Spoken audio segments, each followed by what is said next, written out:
that agriculture is the basic culture of India. Agriculture को जितना हमें इम्पोर्टेंस गवर्नमेंट लेवल पे देना चाहिए उतना इम्पोर्टेंस हमने नहीं दिया। Organic farming is good. सब काम सरकार करेगा, हम बेकार बैठे तो चलेगा। This mindset also need to be changed.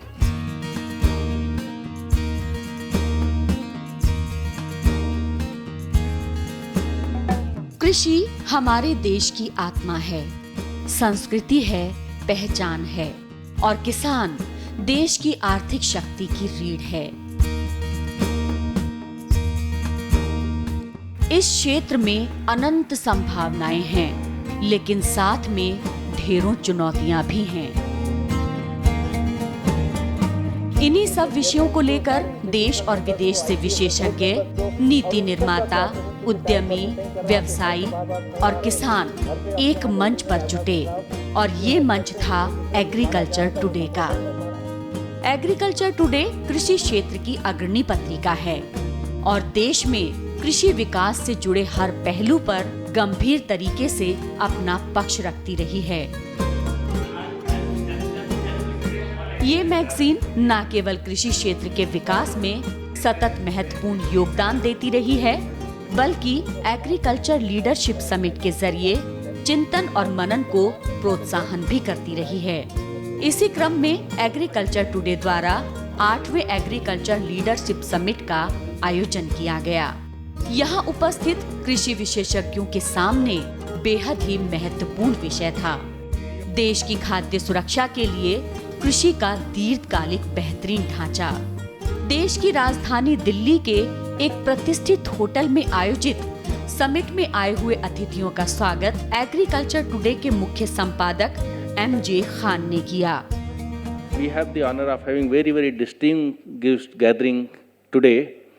I want to name some people, but when I look around, I see that who to leave not naming, so I'll have to name almost 100 plus people if I start naming. His Excellency Mr. Alphonsus. केंद्रीय शहरी विकास मंत्री वेंकैया नायडू ने हरित क्रांति के जनक doctor MS Swaminathan की उपस्थिति में दीप प्रज्वलित कर समिट का शुभारंभ किया और डॉक्टर स्वामीनाथन द्वारा लिखित पुस्तक combating hunger and achieving food security का विमोचन किया। केंद्रीय शहरी विकास मंत्री ने मंच के माध्यम से कृषि क्षेत्र के लोगों से सवाल किया कि क्यों कृषि समस्याओं को हम उस गंभीरता से नहीं लेते, जैसे कि अन्य विषयों पर हम सवाल उठाते रहे हैं। इसके लिए कोई एक क्षेत्र जिम्मेदार नहीं है, लेकिन पहल हम सभी को करनी होगी। We have also neglected agriculture also. It's quite unfortunate that the entire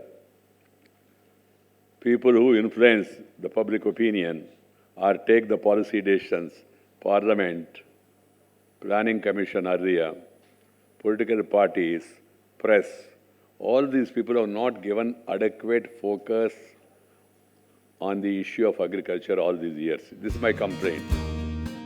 Venkaiah Naidu ने अपने बचपन के दिनों को याद किया, जब खेती बाड़ी केवल जीविका का साधन नहीं थी, बल्कि हमारी संस्कृति का आधार हुआ करती थी। जब लोग कृषि उत्पाद को आपस में बांटा करते थे, एक दूसरे से जुड़ाव के केंद्र में कृषि थी। समय के साथ धूमिल हो चुकी इस परंपरा को आज फिर से जीवंत करने की जरूरत है। During my childhood days, every house in the village used to grow all the needed vegetables in whatever little spaces available, and the surplus for domestic consumption shared with the needy and the neighbors. That's the culture. The culture has unfortunately vanished and need to be revived. कृषि विकास के लिए सरकार की प्राथमिकताएं तय हैं। जरूरत है उन महत्वपूर्ण बिंदुओं पर काम करने की जिससे कृषि उत्पादन को रफ्तार मिले और खेती लाभकारी हो। कृषि में लंबे समय तक स्थायी तौर पर विकास के लिए शहरी विकास मंत्री ने 5 सूत्रों का जिक्र किया। Number 1, irrigation. Number 2, infrastructure. Infrastructure includes rural road. Infrastructure includes rural godown. Infrastructure includes cold storage chains. Infrastructure includes facilities for food processing. Then the third I is interest rates is another important aspect. At the present rate of interest, you cannot sustain agriculture because the poor farmers, they are to depend mostly, 45% of the people are getting only credit through institutional means. Others are getting credit from private sector. So that's why this government have decided to see that 8,50,000 crores are provided by the banks for the rural credit. But that is not sufficient. I am aware of it. But at the same time, jitna aata utna roti. Whatever is the financial position, depending on that, only will be able to cater to the needs of the rural credit. Some of the states have done well by reducing the interest rate to even 2%, 1% also. I would like to see at the national level also this becomes reality one day, that agriculture. I always argue with my finance minister, my colleague Arun Jaitley, but he tells me, Venkaiah ji, once the economy improves, you can think of reducing interest rates further. This time, you have seen the Pradhan Mantri Krishi Sinchai Yojana. The finance minister was kind enough to provide 50,000 crores for the coming 5 years. It's a major step taken in the direction. This also is not sufficient. I'm aware of it. But at the same time, some good beginning has been made. And the fifth I is the insurance. Because Indian farmers are put to the vagaries of monsoon, mercy of the vagaries of monsoon. You have drought, you have flood, you have cyclone, you have tsunamis, you have natural calamities, you have pest menace, and then you have also the restrictions on the food grain movement in certain states. The government do not believe in having any restrictions. Government will be, in the coming days, will be focusing more on rural infrastructure, roads, assured power, irrigation, more money for irrigation, and also rural godowns, cold storage facilities, and also income insurance, adequate affordable credit for the rural agriculture. These are the priorities of the government, and we'll be looking forward for meaningful suggestions that will emerge out of this conference. Summit में शामिल हुए bureaucrats, उत्पादक और cooperative क्षेत्र के leaders ने अपने सुझाव दिए, जिससे कृषि क्षेत्र के उत्पादन को न केवल बढ़ाया जा सके, बल्कि उनके संरक्षण और पोषण पर पूरा ध्यान रखा जाए। ब्रेक के बाद देखेंगे कि समिट में आए राज्य के प्रतिनिधियों ने कृषि क्षेत्र की चुनौतियों से निपटने के लिए क्या उपाय सुझाए।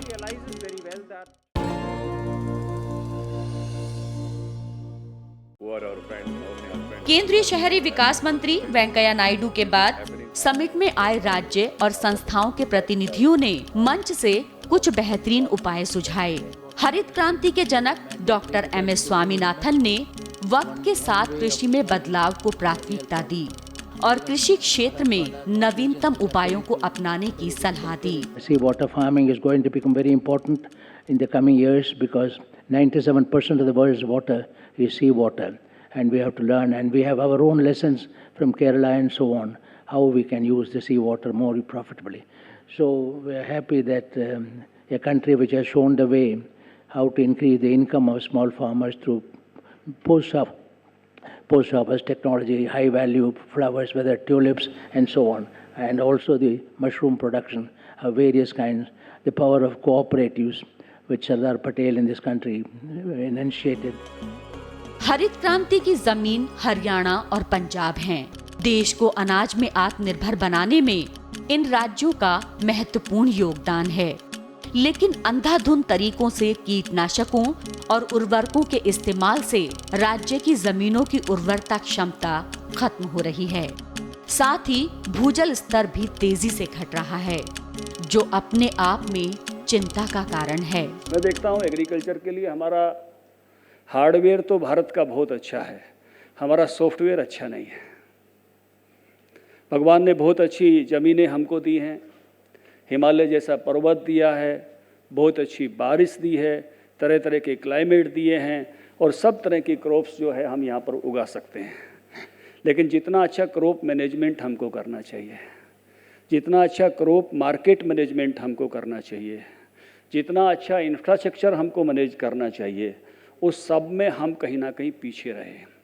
और उससे भी जो बड़ी बात है, मुझे लगता है कि सोसाइटी, सरकार और बाज़ार, इन तीनों की भूमिका जिस प्रकार से एग्रीकल्चर के लिए चाहिए, वो तीनों में अभी और बहुत सुधार की आवश्यकता है।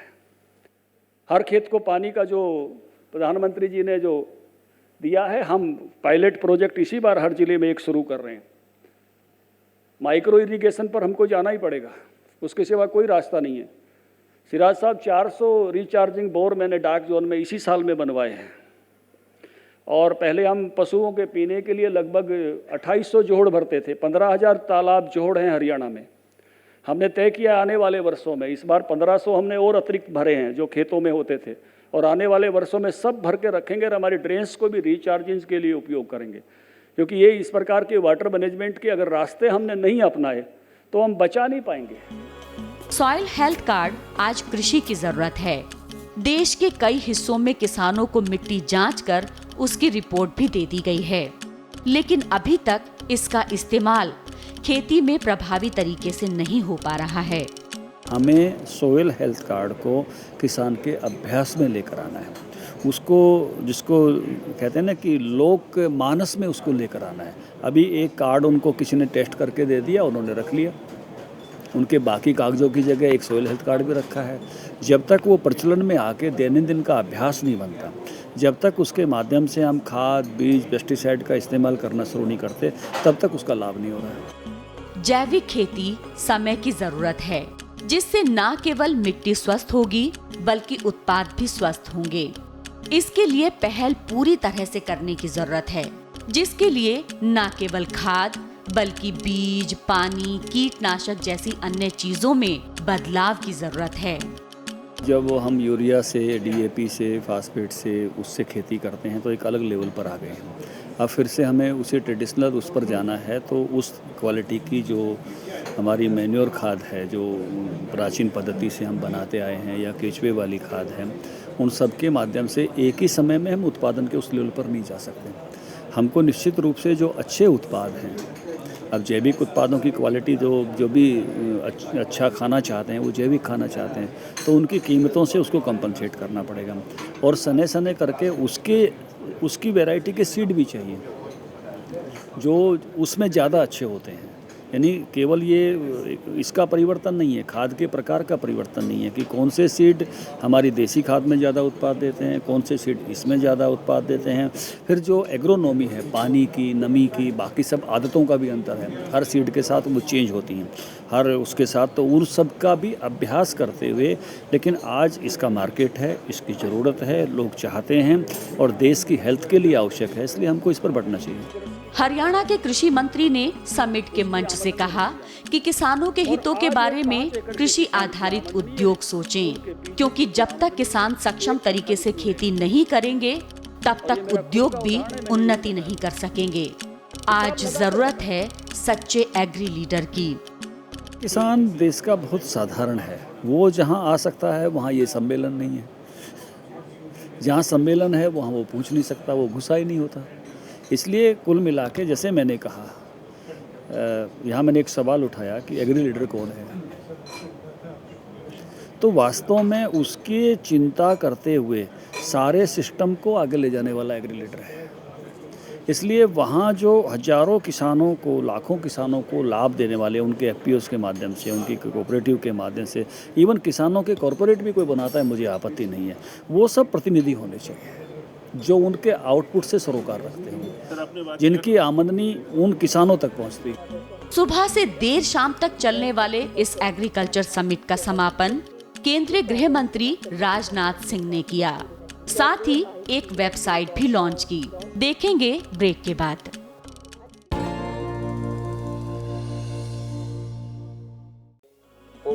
इस समिट में देश के हर हिस्से से आए प्रतिनिधियों ने अपनी बात रखी और कृषि तकनीक, व्यापार, मौसम परिवर्तन, पशुपालन, मछली पालन में बेहतरीन अवसरों से रूबरू कराया।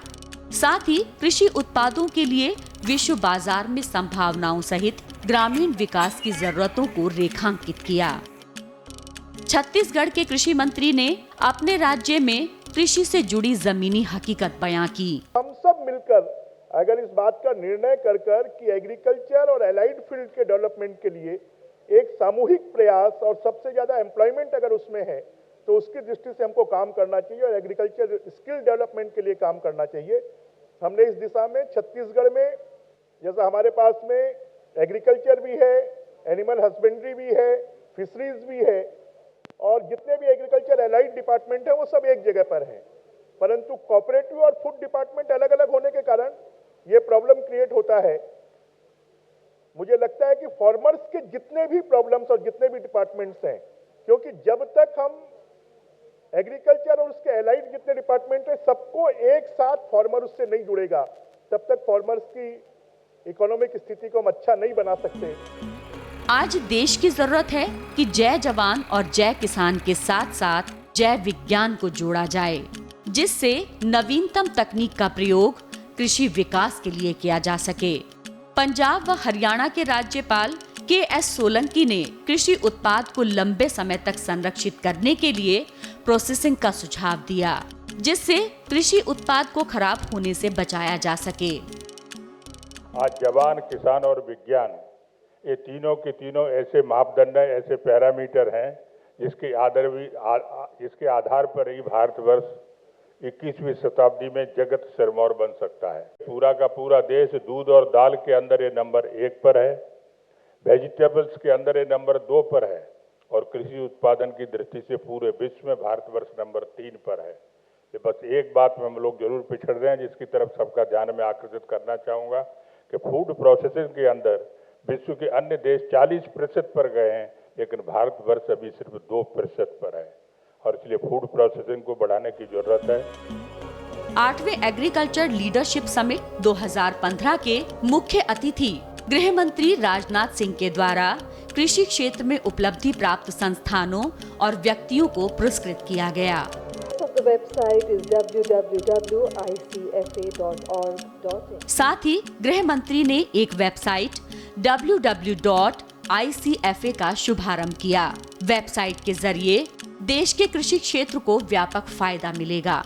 भविष्य में इस वेबसाइट के जरिए देश के हर हिस्से को जोड़ने का प्रयास किया जाएगा, जिससे किसानों से लेकर व्यवसाय तक सभी को लाभ मिल सके।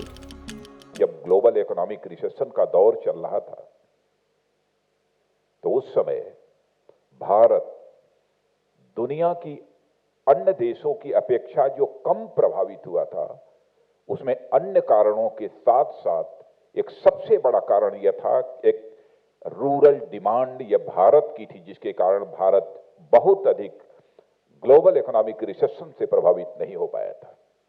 बहुत बड़ा कारण था। यह कभी कभी यह भी चिंता व्यक्त की जाती है कि यह एग्रीकल्चर प्रॉफिटेबल प्रोफेशन बन पाएगा कि नहीं बन पाएगा, और हमारे जैसे व्यक्ति को भी कभी कभी चिंता होती है। तर्क बहुत सारे हैं कि जीडीपी में कितना कंट्रीब्यूशन है, क्या है, पहले क्या था, अब क्या है, ये सब डिटेल में नहीं जाऊंगा। लेकिन आप सबको देखने के बाद और आप सबके कंट्रीब्यूशन को जानने और समझने के बाद मैं कह सकता हूं कि भारत में कृषि को, एग्रीकल्चर को एक प्रॉफिटेबल प्रोफेशन बनाया जा सकता है। मेरा विश्वास यह पक्का हुआ है। और आज जिस Indian council of food and agriculture, इस ऑर्गेनाइजेशन की लॉन्चिंग हुई है,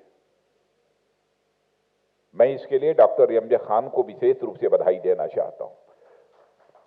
और मैं देखता हूं कि एग्रीकल्चर सेक्टर में जिस तरीके से डॉक्टर एम.जे. खान अपना रोल प्ले कर रहे हैं, मैं तो यही कहूंगा कि ये एक नौजवान सचमुच यह एग्रीकल्चर सेक्टर के लिए करिश्माई व्यक्ति है, charismatic personality doctor MJ. Khan को मैं मानता हूं।